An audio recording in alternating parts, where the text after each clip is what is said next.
안녕하세요. 해비학 교실의 김 교수입니다.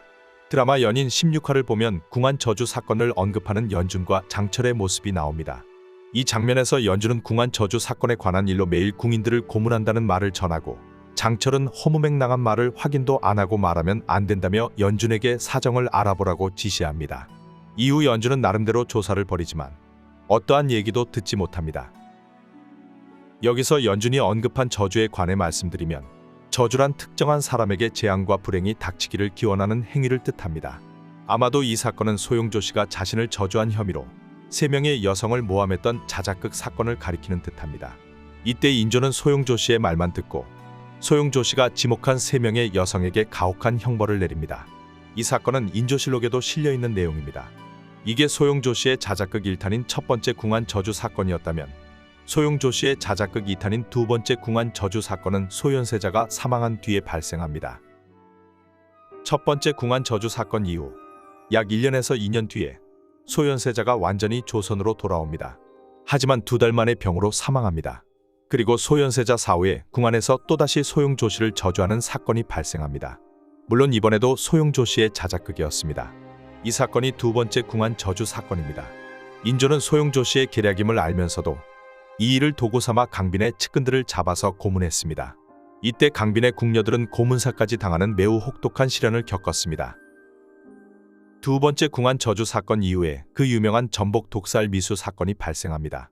이 사건은 누군가 인조를 죽이기 위해 전복구이에 독을 탄 사건인데, 당시 인조는 이 사건의 배우가 강빈이라고 생각했습니다. 이 일로 인조는 강빈의 궁녀들을 더 많이 잡아서 고문했습니다. 결정적 증거가 없음에도 강빈에게 죄를 뒤집어 씌웠습니다. 그리고 두 번째 궁한 저주 사건과 전복 독살 미수 사건이 모두 강빈의 지시라 공표합니다.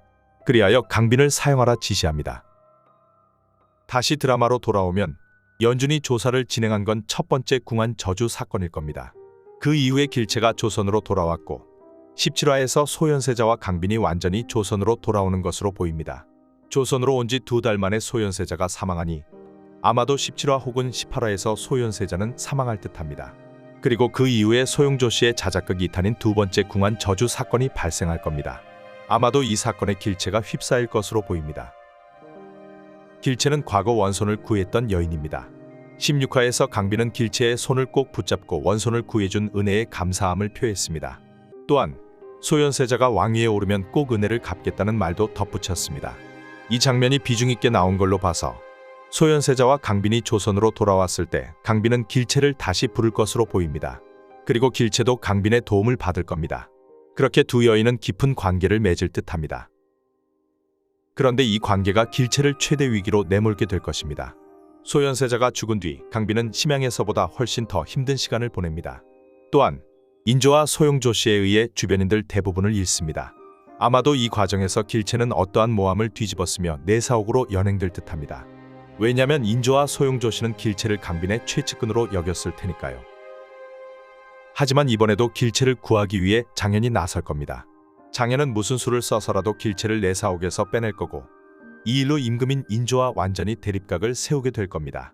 어찌어찌하여 인조와 소용조 씨는 장현이 소현세자와 각별한 사이였음을 알게 될 테고, 그래서 더더욱 장현을 처단하려 할 것입니다.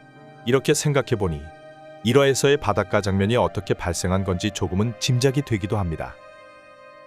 다시 정리해보면 길채는 소용조 씨의 자작극 2탄인 두 번째 궁한 저주 사건에 휩싸일 듯합니다. 그 사건으로 인생 최대 위기를 겪게 될 거고요. 하지만 이번에도 장현이 길채를 구해낼 겁니다. 다만 다리가 성취하는 그 위기에 인조와 소용조 씨의 위협에서 무사히 벗어날 수 있을지 걱정이 됩니다. 15화에서 양음이 빌런이었다면 16화에선 각화가 빌런이었고 17화부터는 인조와 소용조 씨가 빌런이 되어 시청자들의 혈압을 높게 만들어줄 것 같습니다. 저는 이전 영상에서 소용조 씨와 인조의 악행에 관해 소개한 적이 있습니다. 이들은 조선의 역사에서 손에 꼽히는 악인이라고 생각해왔는데, 연인 17화와 18화를 본 뒤에는 저희 빡침이 한층 더 강해질 것으로 예상됩니다. 부디 장현과 길채가 소용조 씨와 인조에게 의외의 일격을 가한 뒤 유유히 떠나는 장면이 나와주길 간절히 기원해봅니다. 오늘의 분석 리뷰는 여기서 마치겠습니다.